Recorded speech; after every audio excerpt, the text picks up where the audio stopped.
Hi friends, welcome to my YouTube channel. ನಾನು ಇವತ್ತು mutton chops ಮಾಡ್ತಾ ಇದ್ದೀನಿ. ಅದಕ್ಕೆ ಬೇಕಾಗಿರುವ ಇಂಗ್ರೀಡಿಯೆಂಟ್ಸ್. ಈಗ 1/2 kg ಮಟನ್ನ ನೀಟಾಗಿ ತೊಳೆದಿಟ್ಕೊಂಡಿರ್ತೀನಿ. ಚಾಪೀಸ್ ಪೀಸ್ ಅಂದ್ರೆ ಈ ತರ ಕಟ್ ಮಾಡಿರ್ತಾರೆ. ಈಗ ಅದಕ್ಕೆ ಬೇಕಾಗಿರೋದು ಶುಂಠಿ, ಬೆಳ್ಳುಳ್ಳಿ, ಮೆಣಸು, ಚಕ್ಕೆ, ಲವಂಗ, ಕೊಬ್ಬರಿ, ಹಸಿಮೆಣಸಿನಕಾಯಿ, ಈರುಳ್ಳಿ, ಟೊಮೆಟೊ, ಕೊತ್ತಂಬರಿ, ಪುದೀನ, ಗಸಗಸೆ, ಧನಿಯಾ ಪೌಡರ್. ಈರುಳ್ಳಿ ಹಾಕೊಂಡು ಚೆನ್ನಾಗಿ ಫ್ರೈ ಮಾಡ್ಕೊಳ್ಳೋಣ. ಫ್ರೈ ಆದ ತಕ್ಷಣ ಹಸಿಮೆಣಸಿನಕಾಯಿ ಹಾಕೋಬೇಕು. ಹಸಿಮೆಣಸಿನಕಾಯಿಯನ್ನ ಹುರ್ಕೋಬೇಕು.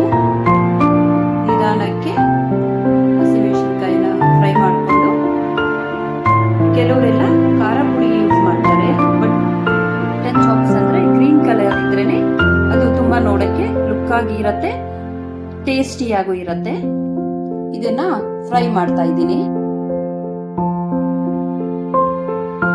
ಮತ್ತೆ ಚಕ್ಕೆ, ಲವಂಗ, ಮೆಣಸು, ಶುಂಠಿ, ಬೆಳ್ಳುಳ್ಳಿ ಹಾಕಿ ಚೆನ್ನಾಗಿ ಫ್ರೈ ಮಾಡ್ಕೋಬೇಕು. ನೀಟಾಗಿ ಅದನ್ನೆಲ್ಲ ಎಣ್ಣೆಲಿ ಫ್ರೈ ಮಾಡ್ಕೊಳ್ಳಿ. ಅದೆಲ್ಲ ಫ್ರೈ ಆದ್ಮೇಲೆ ಸ್ವಲ್ಪ ಗಸಗಸೆ ಸೇರಿಸ್ಕೊಂಡು ಗಸಗಸೆನ ಹುರ್ಕೊಳ್ಳಿ. ಗಸಗಸೆ ಹುರ್ಕೊಳ್ತಾ ಇದ್ರೆ ಗಮ್ಮಂತ ಬರ್ತಾ ಇರತ್ತೆ. ಈಗ ಪುದೀನ ಸೇರಿಸ್ಕೊಳ್ಳಿ. ಪುದೀನಾನ ಚೆನ್ನಾಗಿ ಫ್ರೈ ಮಾಡ್ಕೊಳ್ಳಿ.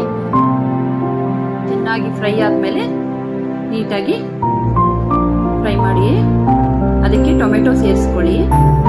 ಟೊಮೆಟೊನು ಸ್ವಲ್ಪ ಎಣ್ಣೆಲಿ ಫ್ರೈ ಆಗಬೇಕು. ಅದಾದ್ಮೇಲೆ ಕೊತ್ತಂಬರಿ ಹಾಕ್ಕೊಳ್ಳಿ. ಸ್ಟವ್ ಆಫ್ ಮಾಡ್ಕೊಂಬಿಡಿ. ಈಗ ಮತ್ತೆ ಕೊಬ್ಬರಿಯನ್ನು ಮಿಕ್ಸರ್ ಜಾರ್ಗೆ ಹಾಕೊಂಡು ಕೊಬ್ಬರಿಯನ್ನು ಗ್ರೈಂಡ್ ಮಾಡ್ಕೋಬೇಕು. ಕೊಬ್ಬರಿ ಗ್ರೈಂಡ್ ಆದ್ಮೇಲೆ ಈ ತಣ್ಣಗಾಗಿರುವಂತ ಮಸಾಲೆನ ನೀಟಾಗಿ ಮಿಕ್ಸಿಗೆ ಹಾಕಿ ಗ್ರೈಂಡ್ ಮಾಡ್ಕೊಳ್ಳಿ. ಈಗ ಮಸಾಲೆಗೆ 3 ಸ್ಪೂನು ಧನಿಯಾ ಪೌಡ್ರನ್ನು ಸೇರಿಸ್ಕೊಂಡು ಸ್ವಲ್ಪ ವಾಟರ್ ಹಾಕಿ ಮಿಕ್ಸಿ ಗ್ರೈಂಡ್ ಮಾಡ್ಕೊಳ್ಳಿ.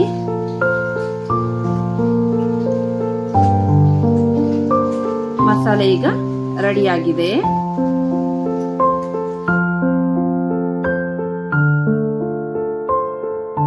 ಈಗ ಒಗ್ಗರಣೆಗೆ ಇಟ್ಕೊಳ್ಳೋಣ. ಸ್ವಲ್ಪ ಪ್ಯಾನ್ ಅಲ್ಲಿ ಆಯಿಲ್ ಹಾಕಿ ಅದಕ್ಕೆ ಕರಿಬೇವು ಸೇರಿಸ್ಕೊಳ್ಳೋಣ. ಕರಿಬೇವು ಜಾಸ್ತಿ ಹಾಕಿದಷ್ಟು ಟೇಸ್ಟ್ ಬರುತ್ತೆ.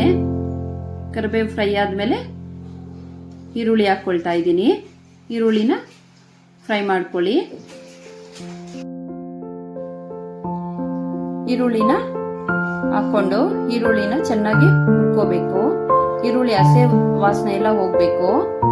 ಅದು ಈರುಳ್ಳಿ ಚೆನ್ನಾಗಿ ಕೆಂಪು ಹುರ್ಕೋಬೇಕು.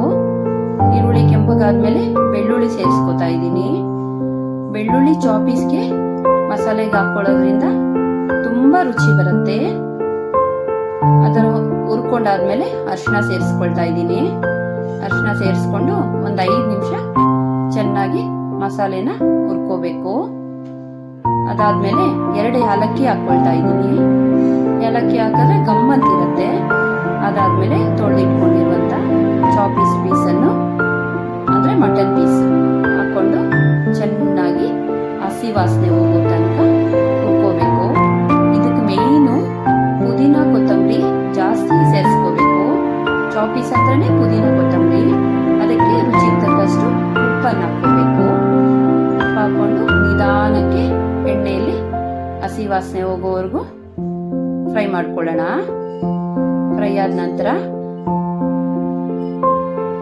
ಈಗ ರುಬ್ಬಿಟ್ಕೊಂಡಿರುವಂತನ ಮಸಾಲೆನ ಅದಕ್ಕೆ ಸೇರಿಸ್ಕೊತಾ ಇದ್ದೀನಿ. ಮಸಾಲೆನ ನುಣ್ಣಗೆ ರುಬ್ಬಿರ್ತೀವಲ್ವಾ, ಅದು ಚೆನ್ನಾಗಿ ಆ ಪೀಸಸ್ಗೆಲ್ಲ ಹಿಡಿಬೇಕು. ಅದರಿಂದ ನಾವು ಉರಿಯನ್ನು ಕಮ್ಮಿ ಇಟ್ಕೊಳ್ಳೋಣ. ನೀಟಾಗಿ ನೋಡಿ ಎಷ್ಟು ಕಲರ್ಫುಲ್ ಆಗಿದೆಯೋ. ಹಾಗೆ ಮಸಾಲೆನೆಲ್ಲ ಚೆನ್ನಾಗಿ ಆ ಚಾಪೀಸ್ ಪೀಸಿಗೆ ಹಿಡಿಬೇಕು. ಹಾಗೆ ನೀಟಾಗಿ ನಿಧಾನಕ್ಕೆ ಕಲಿಸ್ಕೊಳ್ಳಿ. ಒಂದೇ ಸರಿ ನಾವು ವಿಸಿಲ್ ಇಟ್ಬಿಟ್ಟ ಅಂದ್ರೆ ಆ ಪೀಸಸ್ಗೆ ಮಸಾಲೆ ಸರಿಯಾಗಿ ಹಿಡ್ದಿರಲ್ಲ. ಅದಕ್ಕೋಸ್ಕರ ನಾನೇನ್ ಮಾಡ್ತೀನಿ, ಒಂದು 5 ನಿಮಿಷ ಹಾಗೆ ಬೇಯಿಸ್ಕೊಳ್ತಾ ಇದ್ದೀನಿ. ಅದು ಬೇಯಿಸ್ಕೊಂಡಾದ್ಮೇಲೆ ನಿಧಾನಕ್ಕೆ ಬಾಯ್ಲ್ ಆಗಬೇಕು. ಅದರಲ್ಲಿ ಚೆನ್ನಾಗಿ ನೋಡಿ ಗೊತ್ತಾಗ್ತಾ ಇದೆಯಲ್ಲ ಬಾಯ್ಲ್ ಆಗ್ತಾ ಇರೋದು. ಈಗ ನಾನು ಆ ಜಾರನ್ನ ತೊಳೆದಿಟ್ಟಿರ್ತೀನಿ. ಆ ನೀರು ಇರುತ್ತೆ ಸ್ವಲ್ಪ, ಆ ನೀರನ್ನ ಅದಕ್ಕೆ ಸೇರಿಸ್ಕೊಳ್ತಾ ಇದ್ದೀನಿ. ಚಾಪೀಸ್ ಅಂತಂದ್ರೆ ನೀರಾಗಿ ಇರಬಾರ್ದು, ಸ್ವಲ್ಪ ಗಟ್ಟಿಯಾಗಿ ಇರಬೇಕು. ಚೆನ್ನಾಗಿ ಮಿಕ್ಸ್ ಮಾಡಬೇಕು. ಕಡಿಮೆ ಉರಿಯೆಲ್ಲ ಇಟ್ಕೊಂಡು ನೀಟಾಗಿ ಕಲಿಸ್ಕೊಳ್ಳಿ. ಈ ಚಾಪೀಸ್ ಮಸಾಲೆ ಈಗ ಕುದೀತಾ ಇದೆ. ಈಗ ಕುಕ್ಕರ್ ಮುಚ್ಚಳ ಮುಚ್ಚಿಬಿಟ್ಟು ನೀಟಾಗಿ ಒಂದು 3 ವಿಸಿಲ್ ಇಟ್ಕೊಳ್ಳೋಣ. ಇದು ಚಪಾತಿಗೂ ರೈಸ್ಗೂ ಎರಡಕ್ಕೂ ತಿನ್ಬೋದು. ಈಗ ವಿಸಿಲ್ ತಣ್ಣಗಾಗಿದೆ. ಈಗ ನೋಡಿ ಮಟನ್ ಚಾಪ್ಸ್. ಈಗ ಏನ್ ಮಾಡೋಣ, ಸಣ್ಣ ಉರಿಲಿ ಸ್ವಲ್ಪ ಒಂದು 10 ನಿಮಿಷ ಮತ್ತೆ ಅದನ್ನ ಬೇಯಿಸ್ಕೊಳ್ಳೋಣ. ಆವಾಗಲೇ ಮಟನ್ ಚಾಪ್ಸ್ ಟೇಸ್ಟ್ ಬರೋದು. ಈಗ ನೋಡಿ ಕುದೀತಾ ಇದೆ. ಈಗ ಮಟನ್ ಚಾಪ್ಸ್ ರೆಡಿ ಆಗಿದೆ.